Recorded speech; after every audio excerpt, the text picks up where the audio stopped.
Welcome to the Good Old Days of Radio Show. This is John Teftiller, your host.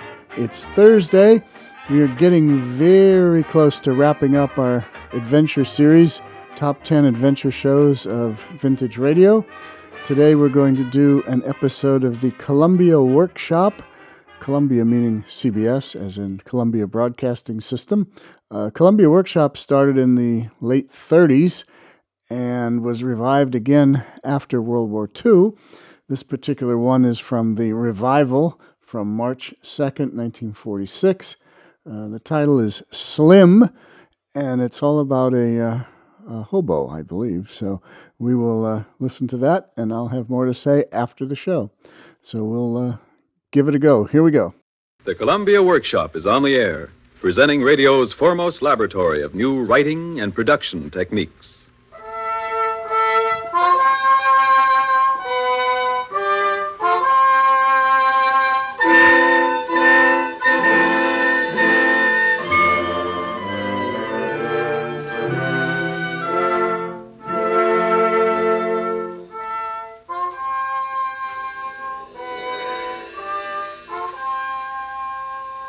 Today's program is called Slim. It is the work of John Lovelace. The musical score was specially written and is being conducted by Gail Kubik. Slim is produced and directed by Howard G. Barnes. The Columbia Workshop presents Slim.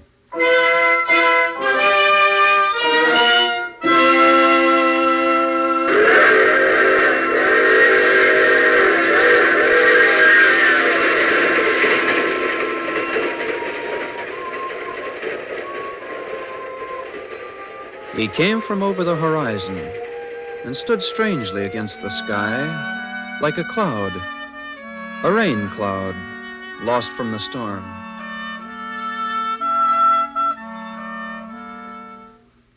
Yes, he was like a lonely cloud, seeking to shed a blessing of rain on some withered root, seeking to shade a slender blade of green grass from the severe sun. It was in September, early September, before the fall frosts had spread their chill across the California mountains. Unpicked grapes had shriveled on the vine and hung dry in the soft breeze. It seemed funny as I stood there and picked a handful. It was the only thing I had to eat all day. I left San Francisco early that morning and headed east. Hitchhiking was bad, and it wasn't until evening that I reached Colfax at the base of the Sierra Nevada range. The afterglow of the sunset made the sky overhead a dull, lingering red. The surrounding mountains were black monsters, silhouetted against the coming night. Lights began to flicker on in many of the houses, and in the distance, I could hear the wheeze of locomotives in the railroad yards. I made my way across the maze of silver rails and boxcars until I stood near a warehouse. I dropped my pack on the platform and sat down to ease my weary legs. Going over? Huh? Going over the Great Divide? Gee, I must have fallen asleep. I didn't hear you. Yeah, I'm going. You look like you've been traveling. Yeah, trying to hitchhike east, but the going isn't so good. Never ride in automobiles myself. Stick to trains. Always sure where you're going. Well, sit down. Oh, thanks, kid. When is the next train going over? Oh, around 9 o'clock. I don't have a watch. Never worry about the time, kid. There's plenty of that. I'd say it's about 8. Well, how do you know? Oh, I just look at the stars. They're never wrong. The stars? Mm-hmm. That's right. I looked at the man beside me. Even though it was dark, I could see the gaunt features of his face. His cheekbones punched a tight skin, and there was a light in the hollowness of his eyes that reminded me of the last glowing coals of a warm fire. His hair was long from lack of care and stained from being washed in smoke of 1,000 freight trains. He shifted and looked across the yards at a signal light, and I heard the tolling of a church bell. I remembered then that the day was Sunday, Evening services were about to begin, and the bell was ringing out the time. 6, 7, 8. It was 8 o'clock. The figure beside me was dark against the dark. There's a bit of a chill in the air tonight. Are you going over? Yep, I'll be on that train. Where do you catch it? This your first time, ain't it, kid? That's right. Well, you just stick with me. We'll make it. I've never ridden on a freight before. It's not so bad. Maybe a little cold up in the mountains. Say, I just remembered. I have some sugared figs in my pack. Do you want some? No, thanks. Don't seem to be hungry right now. I got them in Frisco this morning before I left. Been saving them. You go ahead and eat. Don't mind me. Well, you can have some if you want them. Had a set down last night. Never ate so much in my life. Well, yes, but that was last night. One regular meal about every 2 days is my limit. By the way, I guess we might as well introduce ourselves. My name is... Names aren't important, kid. It's what you are that counts. Well, yeah, but if we're going to... I've found that some of the best names are on the worst kind of people. Some of the best people have no name. So I'll just call you Kid, all right? And what'll I call you? Folks call me Slim. Well, glad to know you, Slim. Where are you from? Oh, I ain't from no place in particular. Got a recollection of some sunsets. Been around a number of watering holes. I can't tell you just where. Have you traveled much? I've seen a lot in my day. Some pretty, some not so pretty.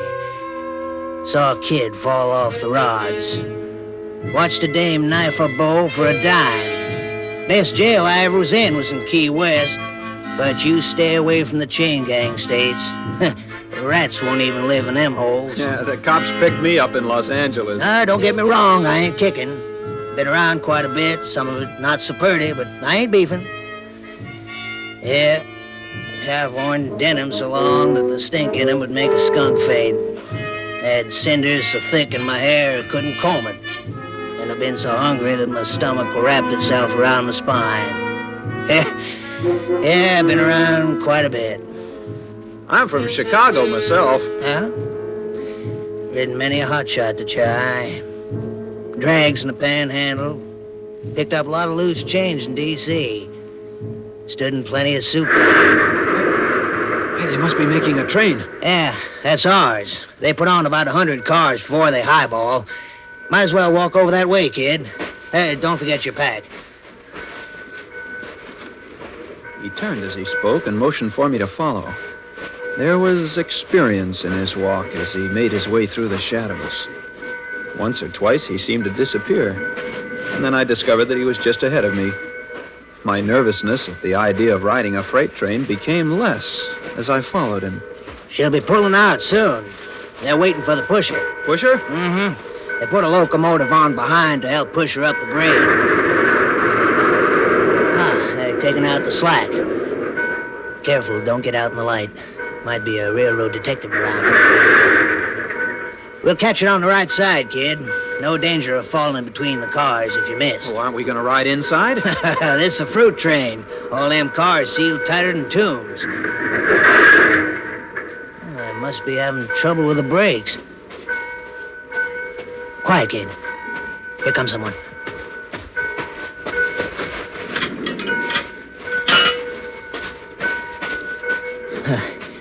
Just a brakeman. It's the highball. Well, aren't we going to get on? Nope. Let her roll before we flip her, kid. Take your time. Don't hurry.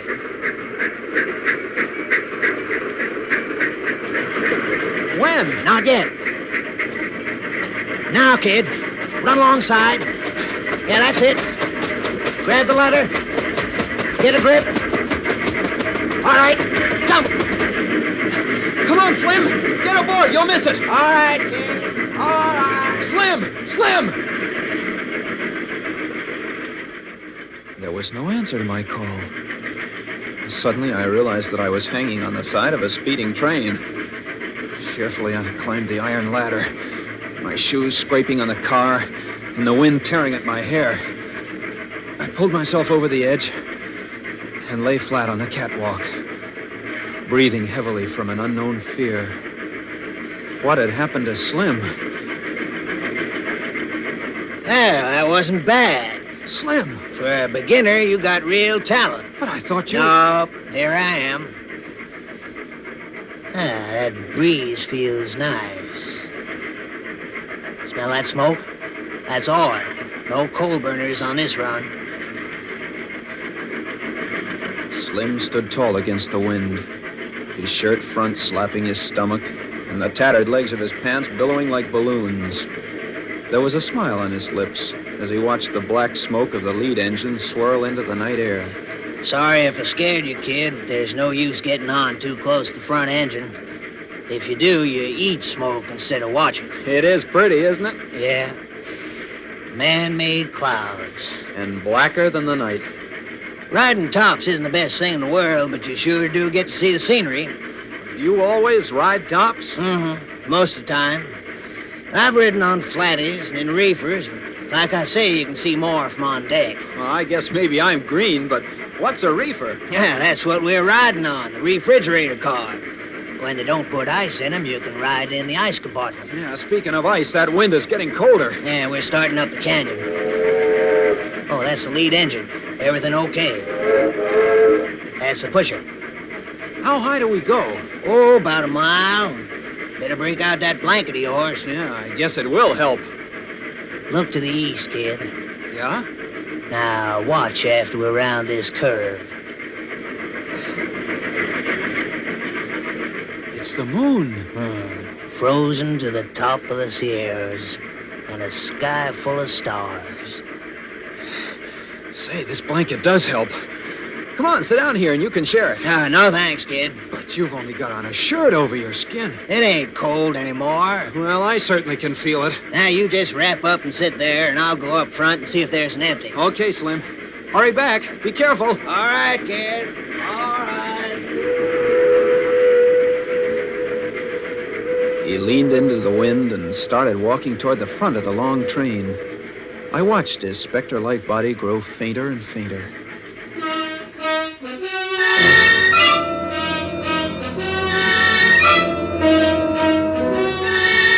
For long moments I waited, my body quivering with its first chill. I drew the blanket tight about me and looked once again in the direction Slim had gone. Someone was coming along the catwalk through the darkness. He came closer. Slim! Slim, did you find it? What's that? Did you find the empty? No empties on this train, Bo. Oh, I thought you were Slim. Oh, just the brakeman. It's a cold night to be riding on top. Why did you wait till tomorrow? Well, The way things look, it's going to be below freezing by the time we reach the top of the range. I've got a blanket. Well, you'll need it, and then some. Hey, you must be in an awful hurry to make this trip tonight. Where are you going? Chicago. Well, you still got a long way to go. Tell you what you might do. Try taking the spur line at Bory, Wyoming. Get off at LaSalle Junction, Colorado, and catch a hotshot cattle train from Denver. That'll get you home in 31 hours. Where did you say? Bory. That's, just west of Cheyenne. Still a long ride. Well, gotta check on things. Say, you seem to be the only hobo on this train. I guess the cold scared most of them off. But Slim is up front someplace. Slim? Yeah, the fella I'm traveling with. On this train? He went that way to see if he could find an empty. Oh, there ain't anyone on this train besides you. Not up front, anyway. No empties, either. But he just went that way a little while ago. I didn't meet anyone. Didn't see anybody. Are you sure? He's a tall fella. Well, if he did go up that way, he's not there now. Might have fallen off. Rough trip. Take it easy, Bo. I sat there, stunned. Fallen off. Oh, no, Slim couldn't have. Slim knew the ropes. The air was becoming colder. The moon had risen higher over the mountains, and its crescent spread a pale light through the canyon. I looked over the side of the car, and then I pulled back in fear. The train was now creeping along the edge of a jagged cliff. A river lay far below. That's the American River, kid. Slim! Looks like a silver ribbon down there. But the brakeman said Didn't that... find any empties, but there's a car up ahead that's not as high as these regular reefers. We can lay on it and let the front car buck the wind. Oh, yeah. The brakeman said it was really going to get cold. I've seen it colder. Say, where were you when he passed? He said he didn't see anyone. The smoke was kind of thick. He really scared me. He said you probably fell off. No, not me. We must be climbing. We'll be hitting the snow shed soon. Getting high. The air seems as clear as crystal. Well, let's go, kid. Where? That car up front. Now, don't mind the moving train. You'll be all right. Yeah, but I might fall. No, you won't. Just follow me. Well, wait till I roll this blanket. Make sure what you're going to do, then do it. All right, I'm ready. Lead the way. Take your time. Let's go. Just lean into the wind. Right. On your face, kid. What? Fall flat. Down, kid, down. What do you mean? On top of the car before it's too late.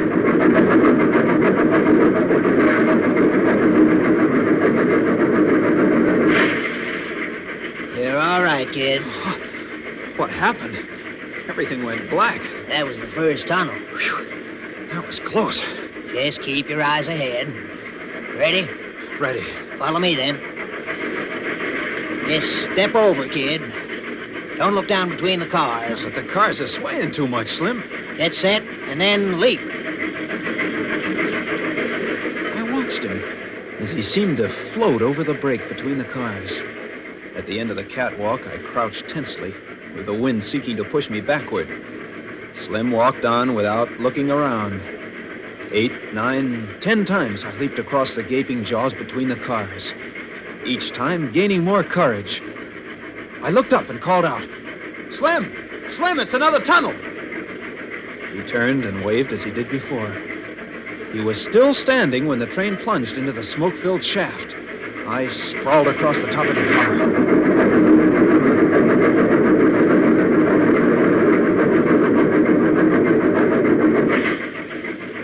Slowly, I rose to my feet as I rubbed away the burn of the smoke from my eyes. It's the next car, kid. I rubbed my eyes again.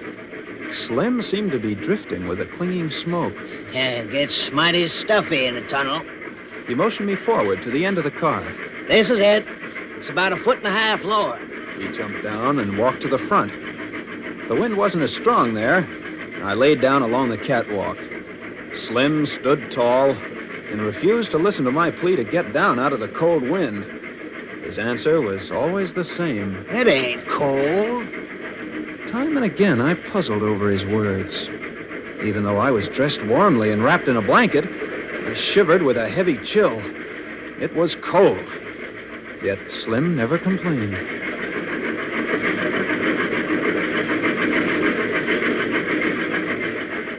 Snow shed ahead. Where? Along that curve over there. I looked in the direction he pointed. There, in the half-light of the moon, a long shed straddled the twisting track like a thick snake, a hollow monster which protected the winding rails from drifting snows. Nearer and nearer it came, until finally the engine rushed into the funnel, and one by one the cars followed. Our car came next.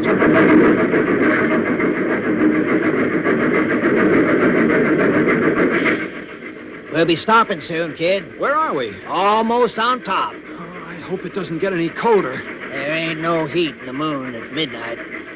That ain't pretty anymore either.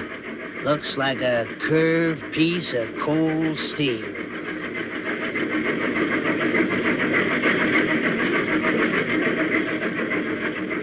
Another tunnel ahead. Yep. Swallowed by a mountain. Keep down, kid. You better get down. It's just ahead. Don't worry, kid. I'm all right. All right.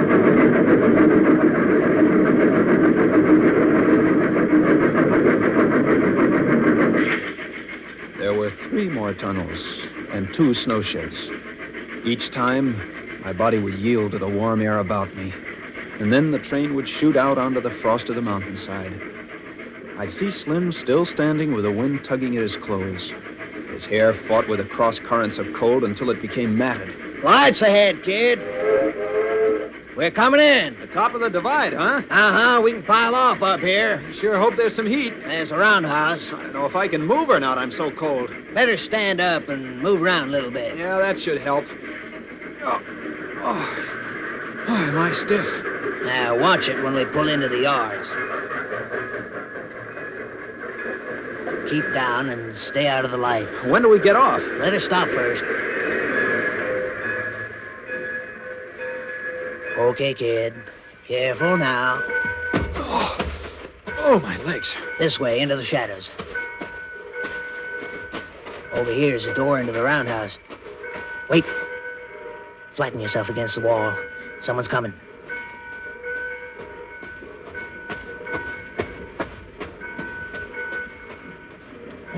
Okay, now.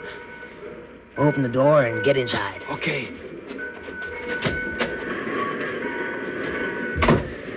There's a boiler over there, kid. That means heat. Now be quiet. We can stand near that pile of sand. What's the sand for, Slim? To make the wheels grab for starting on slippery tracks. Say, does this heat feel good? Quiet, kid. Gotta be careful in here. Yeah. Boy, I couldn't have taken much more cold. Well, better be getting back, kid. Oh, Slim, I'm just beginning to get warm. Well, that freight will highball soon. I sure hate to leave. Come on. Stay in the shadows. Wait.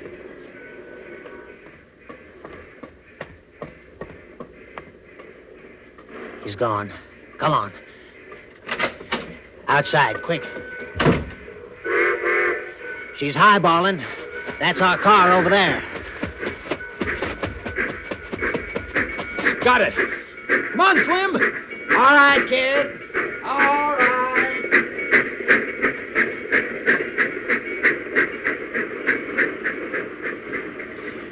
It's downgrade from here to Reno. Any more tunnels? Yep, one long one. And it's a bad one. Well, it couldn't be any worse than those others. A lot of loose rock in this tunnel. Hey, Slim. We're slowing down again. Yeah, streamliner almost due. They're clearing the switch. We're on the siding. Yeah, I think it's colder. It's a morning moon. Hey, what's that sound? That moan. It's a streamliner. Right on time. Coming fast. Lie flat, kid. She throws cinders and dirt.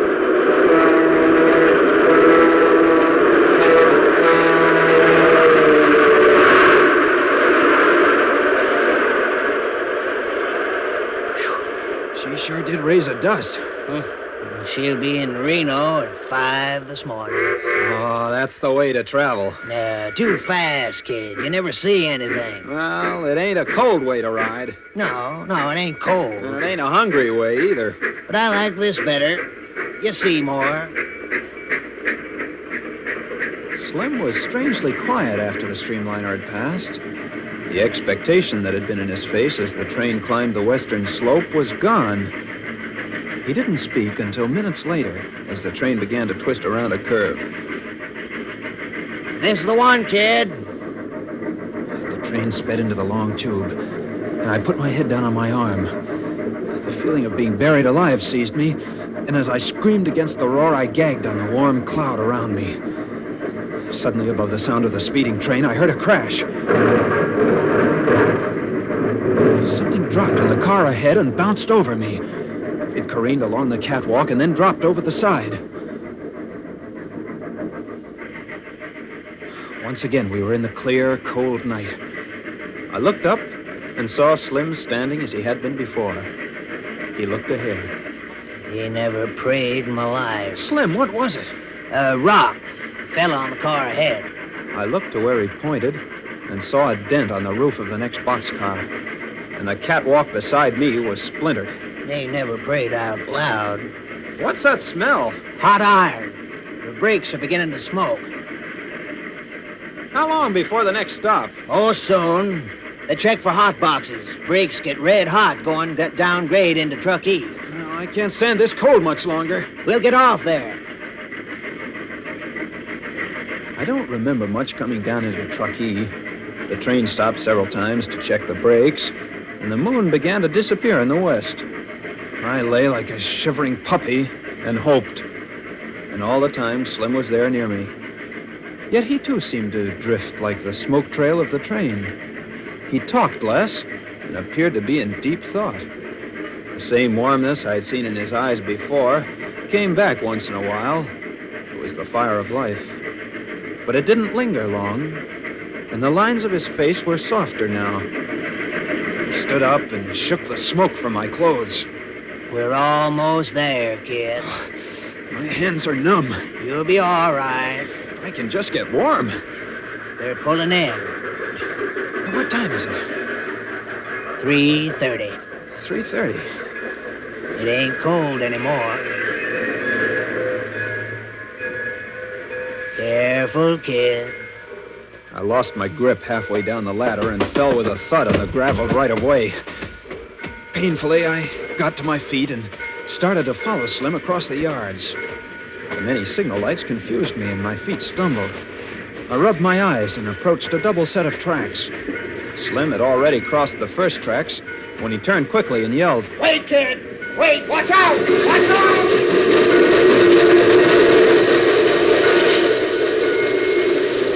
An engine rushed by me, its escaping steam licking at my legs with a warm white tongue. I felt weak all over. If Slim hadn't called, I would have stepped in front of the locomotive. Quickly, I glanced both ways and hurried across the tracks to where Slim had been standing. I called out, Slim! Slim!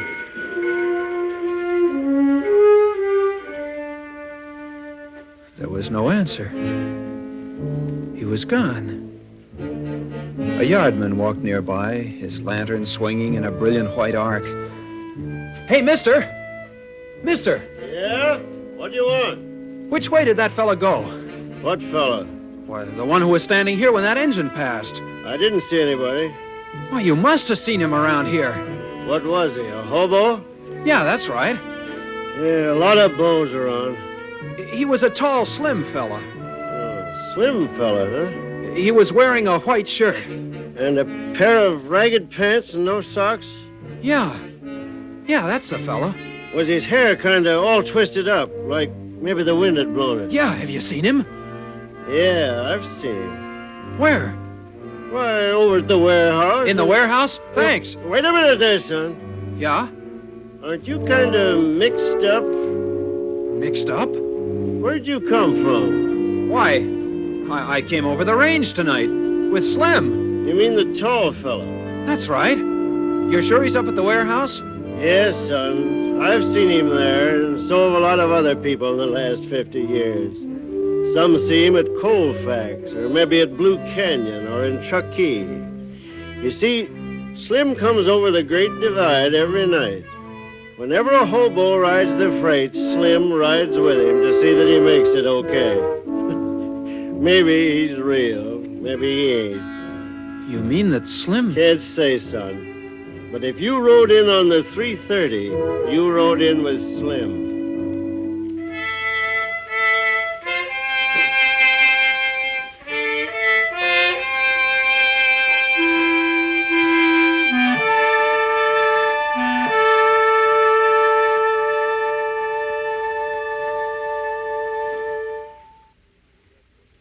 You have just heard the Columbia Workshop production of Slim by John Haywood Lovelace. The musical score was composed and conducted by Gail Kubik. The cast was as follows. Elliott Reid played the Kid, Robert Dryden appeared as Slim, and Raymond Van Sickle was the railroad yardmaster. Howard G. Barnes produced and directed Slim for the Columbia Workshop.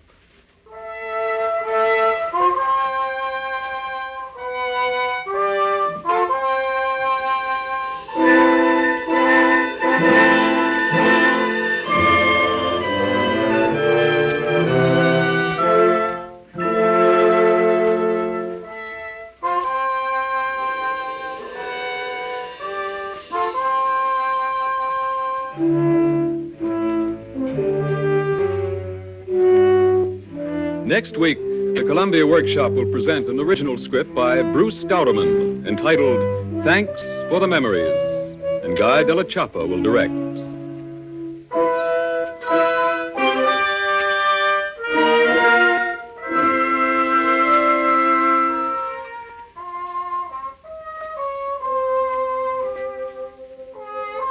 Your announcer is Sandy Becker for CBS, the Columbia Broadcasting System.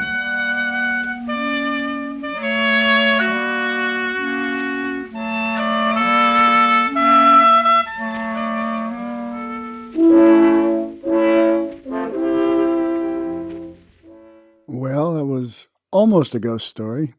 Could have gone into our other series at one point or another. But good writing, good script.